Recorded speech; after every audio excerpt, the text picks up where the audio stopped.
यानंतर आपली आता सत्यनारायणाची जी पूजा आहे ती पूर्ण झालेली आहे.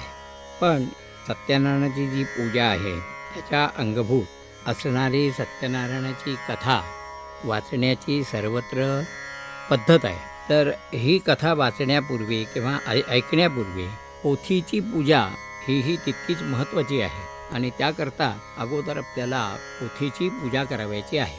म्हणून कर्त्याने हातात अक्षता घेऊन गुरुजींनी सांगितले म्हणजे अक्षतांसह ताम्हणात पाणी सोडायचे आपल्या समोरच्या. हातात अक्षता घेऊन अद्यपूर्वोच्चरित वर्तमान एवं गुणविशेषणविशिष्टायां शुभपुण्यतिथौ मम आत्मनः श्रुतिस्मृतिपुराणोक्तफलप्राप्त्यर्थं श्रीपरमेश्वरप्रीत्यर्थं सत्यनारायणपूजनांगभूतं सरस्वतीपूजनं तथा श्रवणमहं करिष्ये. हातातील अक्षतांसह पाणी ताम्हणात सोडावं. आता पुढचे उपचार हे पोथीला व्हायचे. प्रथम पोथीला गंध अक्षता फूल असं व्हायचं. श्री सरस्वत्यै नमः सकलपूजार्थे गंधाक्षतपुष्पं समर्पयामि. नंतर हळदी कुंकू व्हायचं. श्री सरस्वत्यै नमः हरिद्रां कुंकुमं सौभाग्यद्रव्यं समर्पयामि. उजव्या हाताने उदबत्ती ओवाळायची, डाव्या हाताने घंटा वाजवायची आणि तसंच उजव्या हाताने निरांजन ओवाळायचं, डाव्या हाताने घंटा वाजवायची. श्री सरस्वत्यै नमः धूपं समर्पयामि. श्री सरस्वत्यै नमः दीपं समर्पयामि. आता पोथीपुढे नैवेद्य ठेवायचा आहे. तो नैवेद्य ठेवताना खाली पाण्याने चौकोन स्वस्तिक वगैरे करावं आणि त्याच्यावर नैवेद्याची वाटी जी असेल ती ठेवावी आणि नैवेद्याभोवती एकदा पाणी फिरवून हात जोडावे. श्री सरस्वत्यै नमः नैवेद्यार्थे यथा संपादितपुरतस्थापित नैवेद्यं समर्पयामि. प्राणाय नमः अपानाय नमः व्यानाय नमः उदानाय नमः समानाय नमः ब्रह्मणे नमः. पुन्हा नैवेद्याभोवती पाणी फिरवून हात जोडावे. प्राणाय नमः अपानाय नमः व्यानाय नमः उदानाय नमः समानाय नमः ब्रह्मणे नमः. उजव्या हातावरून 4 वेळेला आपल्या समोरच्या ताम्हणात पाणी सोडायचं आणि पोथीला म्हणजे सरस्वतीला गंधफूल व्हायचं. उत्तरापोषणं समर्पयामि. हस्तप्रक्षालनं समर्पयामि. मुखप्रक्षालनं समर्पयामि.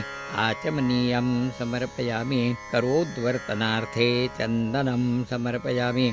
पोथीच्या समोर विडा दक्षिणा फळ वगैरे ठेवून त्याच्यावर पळीनी पाणी घालायचं. श्री सरस्वत्यै नमः मुखवासार्थे पूगीफलतांबूलं समर्पयामि. कृतपूजा सांगता सिद्ध्यर्थं सुवर्णपुष्पदक्षिणां समर्पयामि. श्री सरस्वत्यै नमः. पुन्हा अक्षत व्हायची आणि नमस्कार करायचा. मंत्रपुष्पांजलीं समर्पयामि. नमस्कारोमि.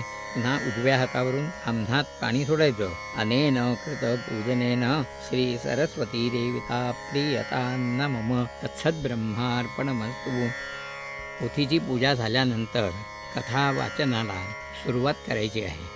कथा वाचण्यापूर्वी अबीर म्हणजे ज्याला बुक्का असंही नाव आहे तो प्रथम देवाला व्हायचा, थोडासा पोथीला व्हायचा, स्वतः लावून घ्यायचा, गुरुजींनीही स्वतःला लावून घ्यायचा आणि नंतर उपस्थित असणारे जे श्रोते असतील त्यांनाही तो बुक्का लावण्याकरता द्यायचा आणि नंतर मग गुरुजींनी कथा वाचायला सुरुवात करायची आहे. या ठिकाणी एक गोष्ट अशी लक्षात ठेवायला हवी की पूर्वी 2-2, 4-4 श्लोक मूळ जे कथेचे आहेत ते वाचून त्यांचा अर्थ गुरुजी सांगत असत किंवा काही ठिकाणी सत्यनारायणाची पूजा सांगायला गुरुजी आणि ही कथा वाचायला स्वतंत्र गुरुजी असत. त्यांना पुराणिक असं म्हणत होते आणि हे पुराणी त्या ठिकाणी जाऊन सत्यनारायणाची पूजा असेल तेव्हा कथा निवेदन करायचे. परंतु पुढे ही प्रथा बंद झाली आणि गुरुजीच म्हणजे सत्यनारायणाची पूजा सांगायला आलेली गुरुजी हेच कथा वाचू लागले. अशी प्रथा रूढ झालेली आहे. आता पूर्वीच्या प्रथेप्रमाणे ही 4-4 श्लोक 5-5 श्लोक असे वाचून त्याचा अर्थ विशद करण्याची प्रथा बंद होऊन सरळ धोपट मार्गाने काही ठिकाणी फक्त संहिता म्हणजे ज्याला संस्कृतमध्ये कथा आहे ती वाचायची, त्याला संहिता असं म्हणतात, किंवा ती संहिता न वाचता सुरुवातीला एखादा श्लोक वाचून पुढे मराठीत ही संपूर्ण कथा निवेदन करायची अशी प्रथा रूढ झालेली आहे. अर्थात ही जी नवीन प्रथा आहे त्या नवीन प्रथेप्रमाणेच या ठिकाणी आता कथा सांगण्याचा प्रयत्न करणार आहे. अथो श्री सत्यनारायण कथा प्रारंभः. श्री गणेशाय नमः. श्री सरस्वत्यै नमः. नारायणं नमस्कृत्य नरं चैव नरोत्तमं देवीं सरस्वतीं चैव ततो जयमुदीरयेत्. सरस्वती नमस्तुभ्यं वरदे विश्वरूपिणी. कथारम्भं करिष्यामि सिद्धिर्भवतु मे सदा. नमो भगवते नित्यं सत्यदेवाय धीमहि. चतुःपदार्थदात्रे च नमस्तुभ्यं नमो नमः. अथ प्रथमोऽध्यायः. एकदा नैमिष नावाच्या अरण्यामध्ये ऋषीजनांचं प्रतिवार्षिक ज्ञानसत्र सुरू होतं. त्या ठिकाणी शौनकादिक ऋषी एकत्र जमलेले होते आणि या ज्ञानसत्रामध्ये ज्ञानवृद्धी होऊन नवीन विषयांचं ज्ञानही मिळत असे. या हेतूने सूत महर्षींना निमंत्रित केलेलं असल्याने सर्वजण उत्सुकतेने त्यांची वाट पाहत होते. सूत महर्षी येता क्षणीत सर्वांनी उठून उभे राहून त्यांचं स्वागत केलेलं आहे आणि योग्य तो आदर सत्कार केल्यानंतर कुशल प्रश्न विचारून विनंती केली की हे सूत महर्षे, आपल्या येण्यामुळे आम्हाला नेहमीच आनंद वाटत असतो, कारण आपण एखाद्या नवीन व्रताविषयीची माहिती सांगत असता. याही वेळेला अशाच एखाद्या नवीन व्रताविषयीची माहिती ऐकण्यासाठी आम्ही अत्यंत उत्सुक झालेले आहोत.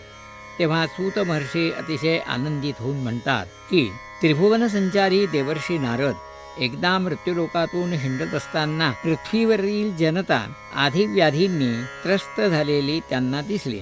देवर्षी अतिशय दुःखित होऊन यावर उपाय शोधू लागले, परंतु त्यांना उपाय काही सुचेना. म्हणून जगच्चालक असणाऱ्या भगवान विष्णूंच्याकडे जाऊन त्यांच्याकडूनच उपाय जाणून घ्यावा या विचाराने देवर्षी नारद भगवंताचं नामस्मरण करीत वैकुंठ लोकामध्ये जाऊन पोचलेले आहेत. शंखचक्र गदा पद्म वनमाला विभूषित भगवान विष्णूंची स्तुती केल्यानंतर भगवान विष्णू नारदांना म्हणतात की नारदा, आज इकडे कुणीकडे वाट चुकलात? तेव्हा नारद म्हणतात, देवा, आपण जगतपालक आहात. जनतेचं दुःख दूर करण्यासाठी काही कराल तरच आपलं जगतपालक हे जे विशेषण आहे ते सार्थ होईल. येथे लक्ष्मीच्या सान्निध्यात सुखाने राहून आपण जनतेचं दुःख दूर कसं करू शकणार किंवा समजू तरी कसं शकणार?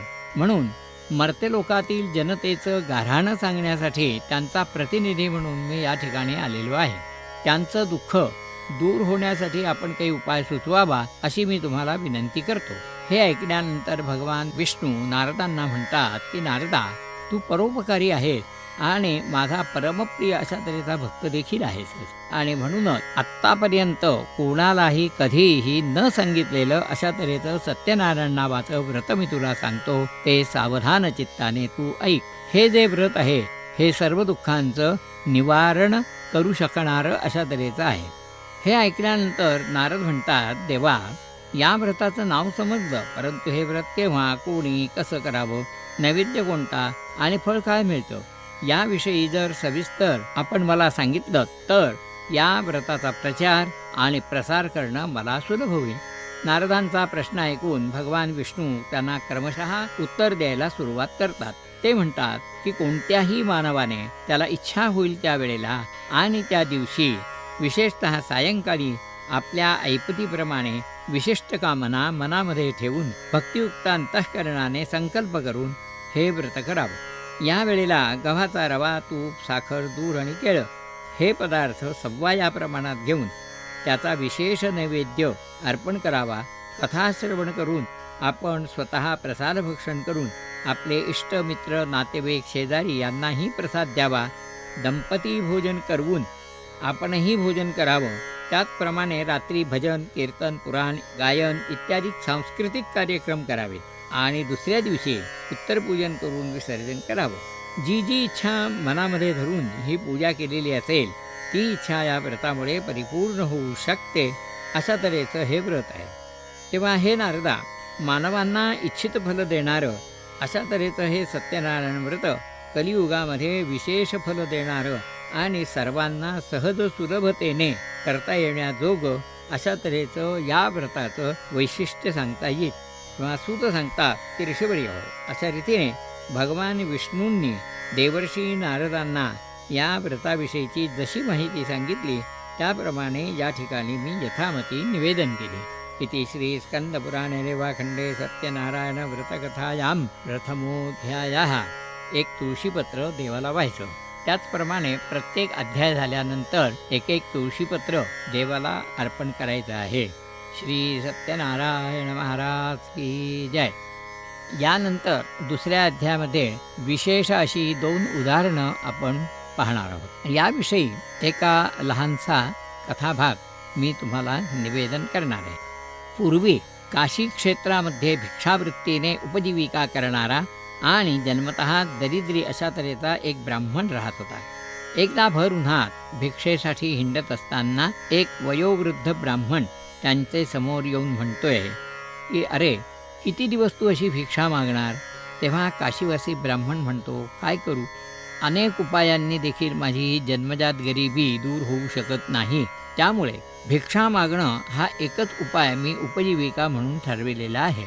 आपणास एखादा जर उपाय माहिती असेल तर तो कृपा करून मला सांगा, मी अवश्य करीन. तेव्हा वृद्ध ब्राह्मणाने काशीवासी ब्राह्मणाला भगवान सत्यनारायणाच्या व्रताविषयीची संपूर्ण माहिती सांगितली आणि ती ऐकून गरीब ब्राह्मण आनंदित होऊन म्हणाला की हे व्रत मी अवश्य करीन. दोघेही एकमेकांचा निरोप घेऊन स्वस्थानी रवाना झालेले आहेत. दुसऱ्या दिवशी काशीवासी ब्राह्मणाला भिक्षेमध्ये जास्त प्राप्ती झाली. त्याप्रमाणे अतिशय श्रद्धेने वृद्ध ब्राह्मणाने जसं सांगितलं तसे त्याने सत्यनारायणाचं पूजन केलं. स्वतः प्रसाद घेऊन इतरांनाही दिला आणि दुसऱ्या दिवशी उत्तरपूजन करून प्रार्थना करून विसर्जन केलं. या व्रतामुळे त्याची आर्थिक परिस्थिती सुधारली. तेव्हा ज्या ज्या वेळेला त्याला इच्छा होईल त्यावेळीला तो हे व्रत करत गेला आणि पूर्वी भिक्षा मागणारा हा ब्राह्मण त्या नगरातला एक श्रीमंत मनुष्य म्हणून काही दिवसांनी ओळखला जाऊ लागला. मात्र त्याला व्रताचा विसर पडलेला नव्हता. ज्या ज्या वेळेला इच्छा होईल त्या त्या वेळेला तो हे व्रत करत असे. असाच एके दिवशी संध्याकाळी तो हे पूजन करीत होता. अनेक मित्र नातेवाईक त्या ठिकाणी जमलेले होते. नोकरांची नेमून दिलेल्या कामासाठी धावपळ सुरू होती. एक मोडी विक्या वाड्याबाहेर मोडी ठेवून पाणी पिण्यासाठी म्हणून वाड्यात आलेला आहे. तेथील तो पूजेचा समारंभ पाहून त्या ठिकाणी थांबला. पूजा पाहिली, कथा ऐकली. प्रसाद घेतल्यावर जिज्ञासेने ब्राह्मणाला त्याने या व्रताविषयीची संपूर्ण माहिती विचारली. ब्राह्मणाने सांगितलेली माहिती ऐकून अतिशय आनंदित मनाने मिळालेला प्रसाद घेतल्यानंतर तो वाड्याबाहेर पडलेला आहे.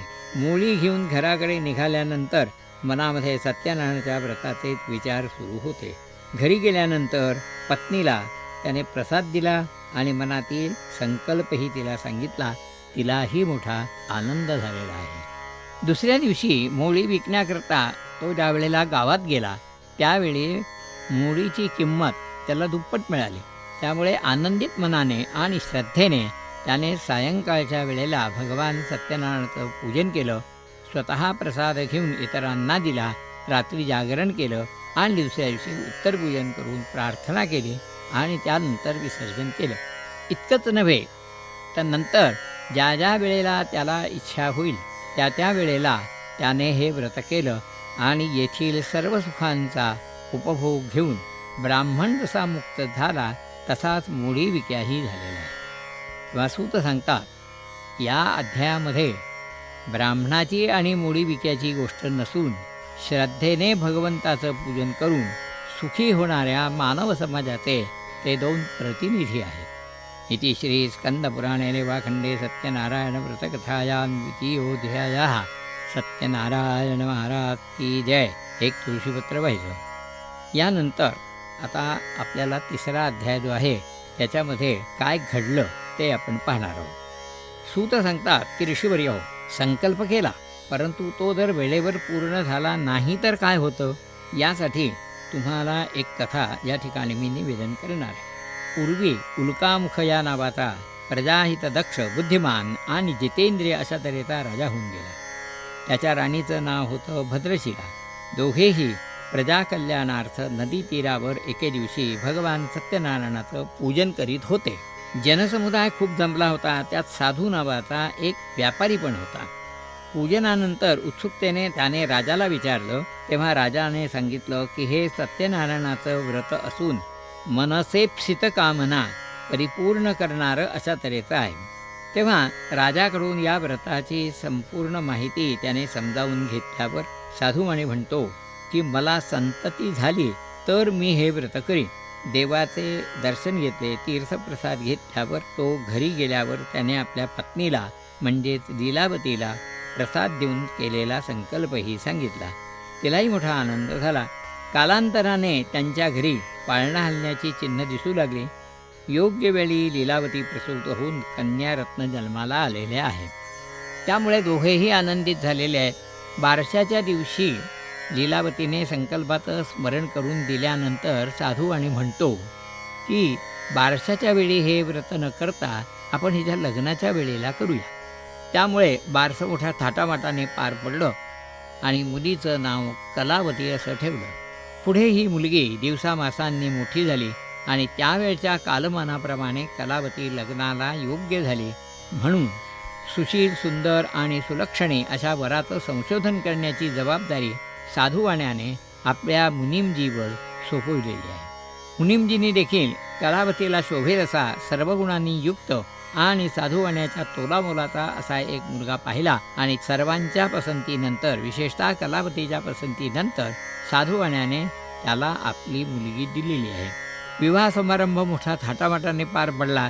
त्यानंतर जावई सासूरवाडीस राहू लागले आणि सासऱ्यांना या व्यापारामध्ये मदत करू लागले. लग्नानंतर साधूवाणी व लीलावती दोघेही सत्यपूजेचा संकल्प विसरून गेले. काही दिवस गेल्यानंतर शेजारच्या चंद्रकेतू राजाच्या राज्यात जाऊन व्यापार करावा अशा विचाराने सासरे आणि जावई दोघेही तिकडे व्यापारार्थ रवाना झाले. व्यापार उत्तम रीतीने सुरू होता. देवाने विचार केला की याला थोडीशी शिक्षा दिली पाहिजे, कारण हा संकल्प विसरलेला आहे आणि अजून तो पूर्ण करण्याची चिन्ह दिसत नाही आहे. तेव्हा दुःखद प्रसंग जर याच्यावर ओढवला तरच याला पूर्वीच्या संकल्पाची आठवण होईल. एके दिवशी प्रसंग असा घडला की धर्मशाळेमध्ये दोघेही विश्रांती घेत असताना राजपुरुषांनी त्यांना पकडले. घटना अशी घडली की चोरांनी राजवाड्यात चोरी केली.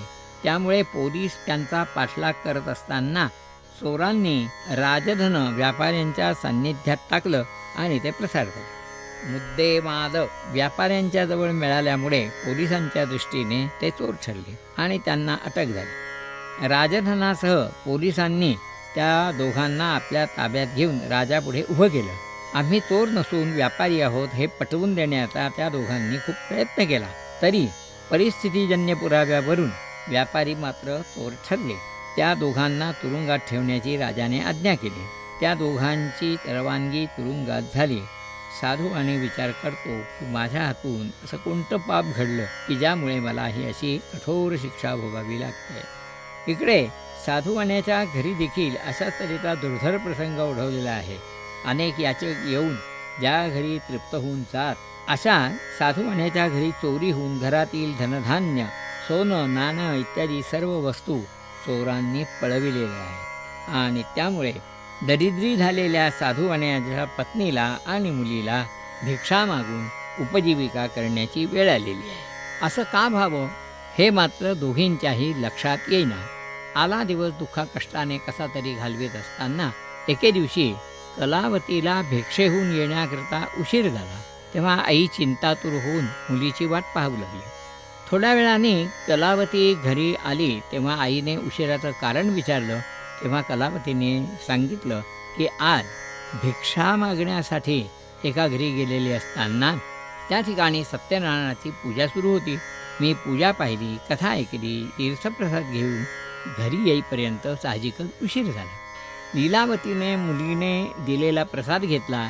तिला पूर्वसंकल्पाचं स्मरण झालं आणि आपण केलेला संकल्प पूर्ण केला नाही, म्हणूनच आपल्यावरही अशा तऱ्हेची दुःखद प्रसंगाची परंपरा सुरू झालेली आहे.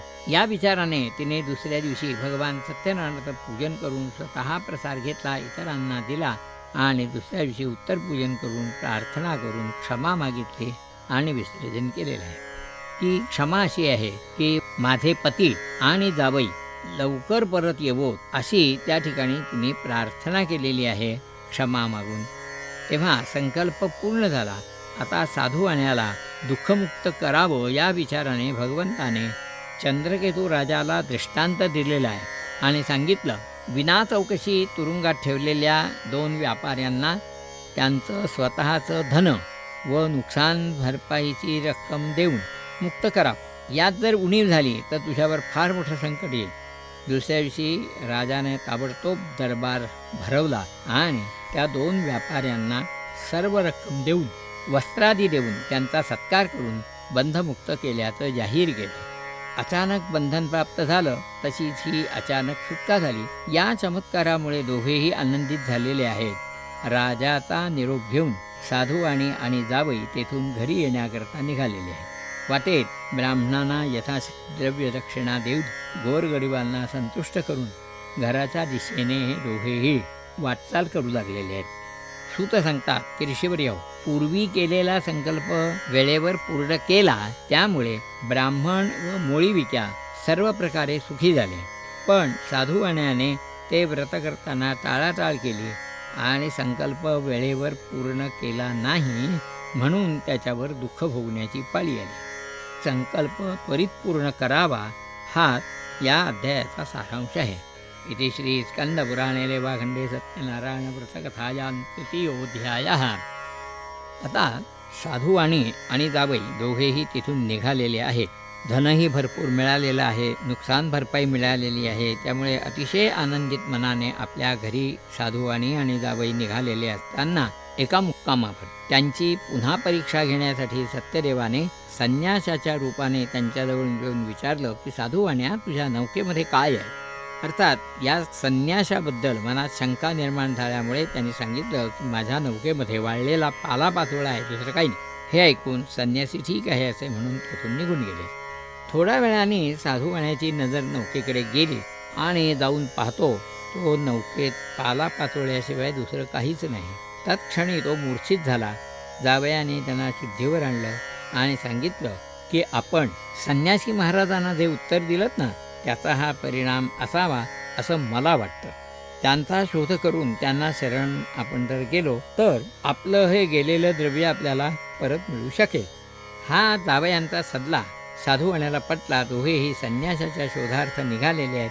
एका वृक्षाच्या सावलीमध्ये संन्यासी महाराज विश्रांती घेत आहेत असं दिसलं.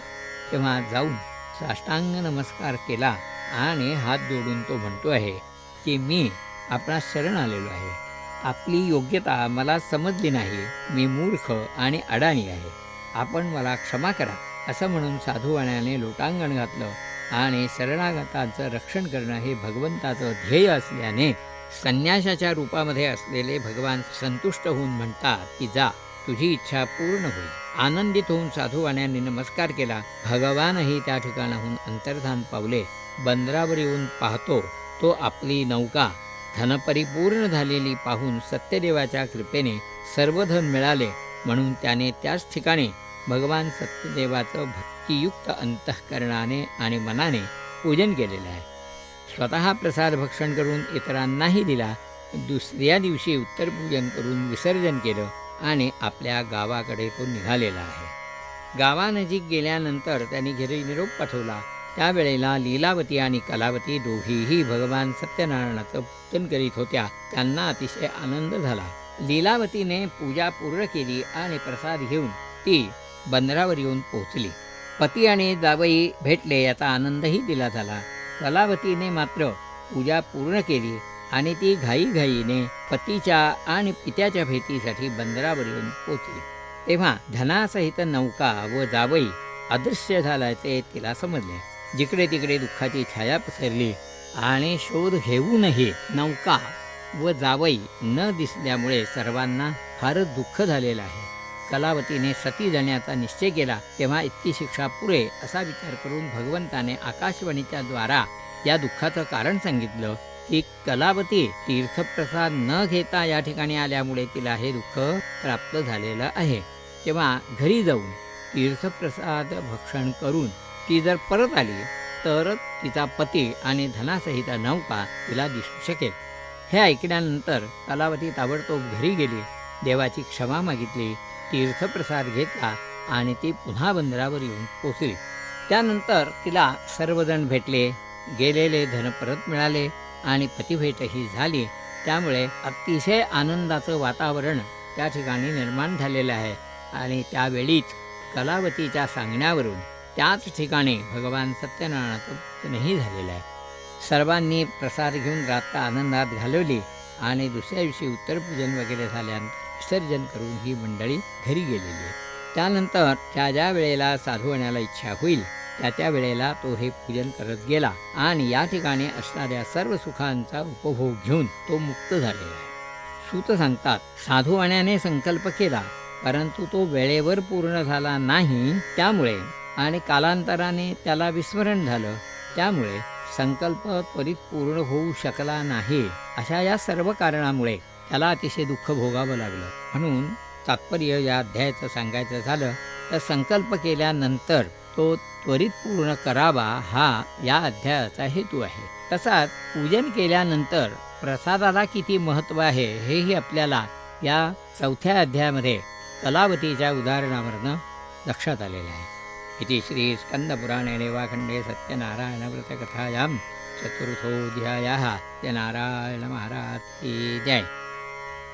आता 5व्या अध्यायामध्ये अशाच तऱ्हेची एक घटना काय घडलेली आहे ती आपल्याला ऐकायची आहे. सूत सांगतात, कलावतीने पूजन केलं, प्रसाद घेतला नाही म्हणून तिला थोडा वेळ का होईना पण दुःख भोगावं लागलं. इतरांनी आता कोणी पूजन केलेलं आहे आणि आपण जर प्रसाद घेतला नाही तर काय होतं, अशी जर शंका कोणाला असेल तर त्याकरता आपल्याला एक या ठिकाणी दृष्टांत पाहायचा आहे.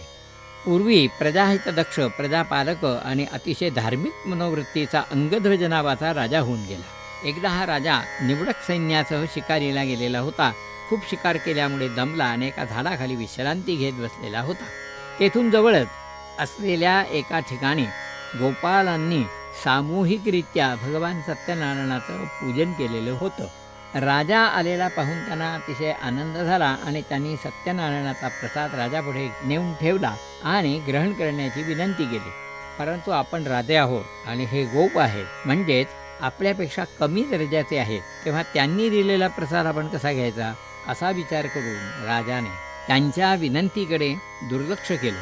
विश्रांतीनंतर राजा राजधानीत परत गेला आणि त्याला आपलं वैभव नष्ट झाल्याचं दिसलं. राजा विचार करू लागला. त्याच्या लक्षात आलं की आपण प्रसादाचा त्याग केला त्याचा हा परिणाम आहे.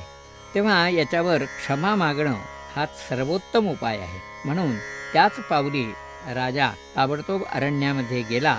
गोपांच्या सहवर्तमान त्याने सत्यदेवाचं पूजन केलं, क्षमा मागितली, तीर्थप्रसाद घेतला, रात्री जागरण केलं आणि दुसऱ्या दिवशी उत्तरपूजन वगैरे झाल्यानंतर विसर्जन करून राजा परत राजधानीत ज्या वेळेला आला त्यावेळेला त्याला आपलं सर्व वैभव होतं तसं दिसलं आणि त्यामुळे तो अतिशय आनंदित झालेला आहे.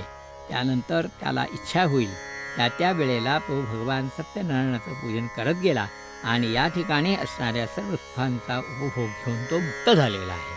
तेव्हा सूत सांगतात की ऋषीवर्य हो, अशा रीतीने सत्यदेवाचं जो पूजन करेल त्याला सर्व सुख प्राप्त होतात. पूजन, कथाश्रवण आणि प्रसाद भक्षण अशा 3 मुख्य विधीयुक्त हे सत्यनारायणाचं व्रत आहे. दारिद्र्य पीडित नर या व्रतापुढे त्या आपत्तीतून मुक्त होतो. विशेष सुख देणारं अशा तऱ्हेचं हे व्रत असून याला कुणी सत्य, कुणी काल, कुणी ईश अशा विविध नावांनी हा सत्यदेव परिचित आहे.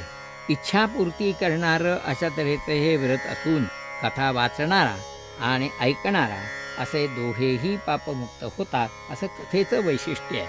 अशा रीतीने तुमच्या सर्वांच्या विनंतीला मान देऊन आज यथामती यथाशक्ती अशा तऱ्हेचं हे सत्यनारायणाचं व्रत आणि त्याचं महात्म्य सोदाहरण मी निवेदन केलं. इति श्री स्कंदपुराणे रेवाखंडे सत्यनारायण व्रतकथायां 5मोऽध्यायः. सत्यनारायण महाराज की जय. हरये नमः, हरये नमः, हरये नमः.